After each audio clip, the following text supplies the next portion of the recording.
Press conference today. My name is Adam Andrzejewski, chairman of For the Good of Illinois PAC. I'm happy to announce today that Vince Romano signed our Save Illinois Taxpayers Pledge. Our pledge has three parts. The first part of the pledge is to freeze property taxes for the next 3 years. And this is important because over the last 3 to 4 years, property values have fallen, yet we've been faced as property taxpayers with an ever-increasing property tax bill, and that is unfair. Property taxpayers need a timeout to catch their breath and catch up, and one of the pieces of evidence of that is Illinois leads the country in foreclosures. So we beat California and Florida and Arizona and Nevada. We lead the country in foreclosures. We're literally being taxed out of our homes. They are taxing us to death. Yet what is the Democratic plan on the pensions? No pension reform, only pension shift to your property tax bill. So $83 million of state pension liability will now come to your property tax bill all across Illinois. So before the shift, we need to protect the property taxpayers, we need to freeze property taxes, and then eliminate all loopholes so we don't face an ever-escalating property tax bill. The second part of our plan, Save Illinois Taxpayers Pledge, is to adversarially forensic audit every dime of state and local spending. And I think after the city taxpayers of Dixon, Illinois, a town of 18,000 people, after their city treasurer was indicted for stealing $53 million, I think this is a settled point across Illinois.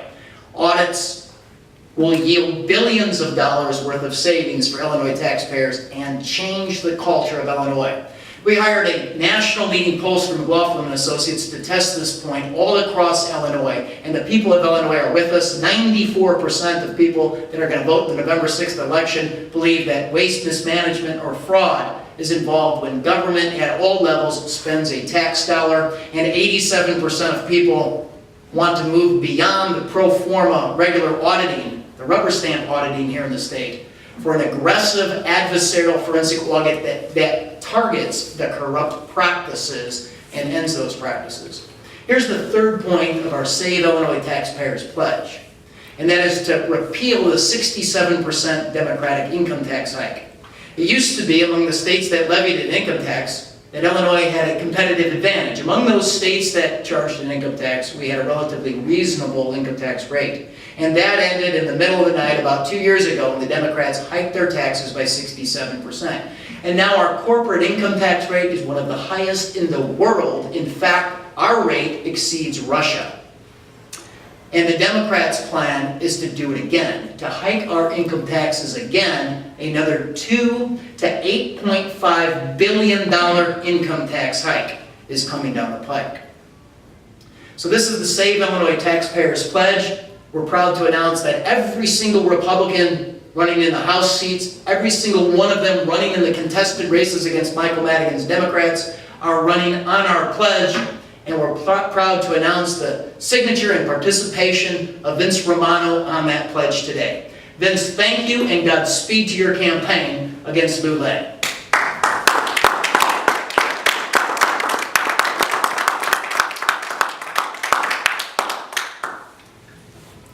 Thank you very much. I'm proud to be on board with your plan and to help the taxpayers of Illinois. Thank you. Sure.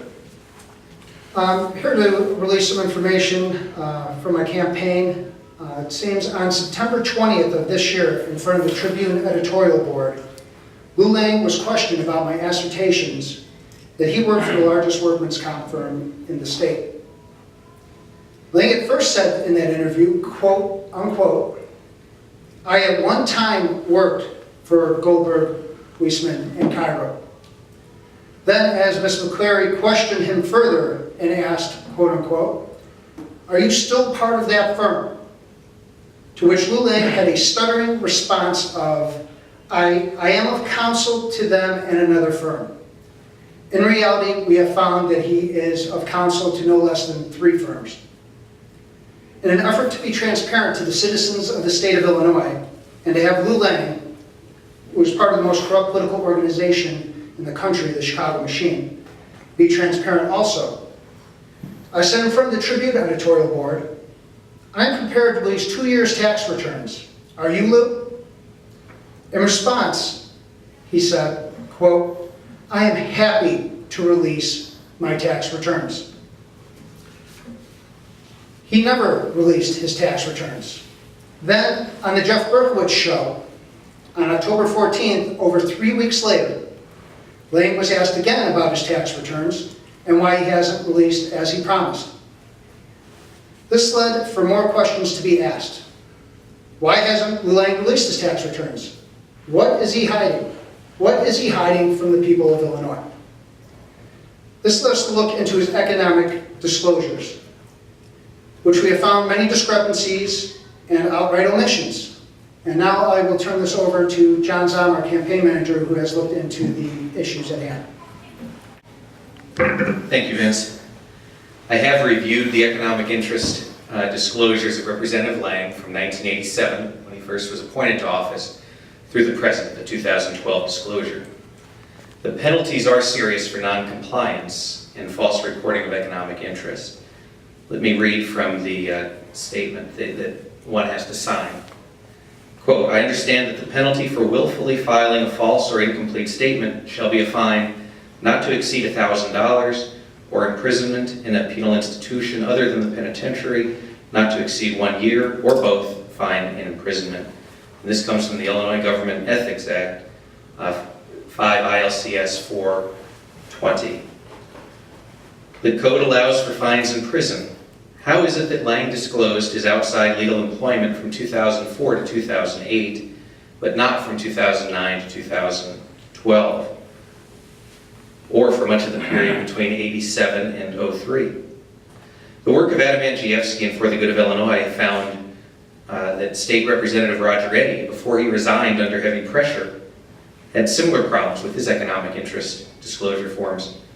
This situation is actually worse because Eddy's education job was more publicly known than the law firm work that Lang performs. In addition, Lang's outside economic interests can definitely lead, like Eddy's, to giving advantage to employers at the expense of taxpayers.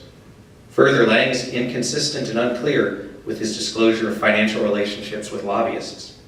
While he admits to vague financial relationships with Theodore J. Brunsvold, Brian F. Hines, and Frank J. Cortese in 2004 and 2005, he stops disclosing those relationships in 2006.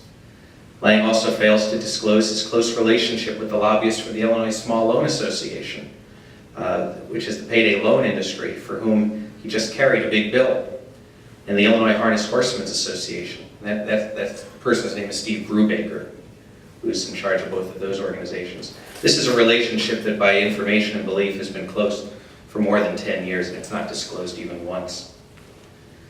Lang stated at the Chicago Tribune editorial board interview that he is still of counsel at the Goldberg Cairo firm. Why did he fail to disclose this economic interest? These serious ethical lapses and violations of ethics laws should result in the resignation or the defeat by the voters of Lou Lang. These economic interest disclosure statements I have with me today, I'll share with people who'd like to see them. I also have them on the internet. I can email to anybody who would like to see them. Representative Lang had the live link to his Goldman, Weissman, Cairo work blocked in recent days, but I did capture it on September 28th, and I have a copy of that. In that paragraph, he says, to quote directly from it, Lou is most proud of the fact that he is associated with a law firm that shares his commitment to working men and women and to organized labor. He is also proud of his efforts in helping the law firm maintain its excellent ties to the lawmakers in Springfield. So it's very clear why he's on that law firm of counsel. It says right here in his own biography, because of his excellent ties to lawmakers. And that's what's called a conflict of interest, folks. You know, and that's why it needs to be disclosed on these conflict of interest economic disclosure forms. I also have information about work he's done for the Odelson Stirk law firm. Some of you may remember Bert Odelson, one of the most famous election law attorneys in possibly Chicago history. He's done work for mayors of Chicago and others. Certainly good, well-connected firm to be part of. He's also involved with a law firm called Query. I've got information on that as well. So clearly, we have a lack of disclosure, and we're looking for the outrage to come as we publicize this. Thank you.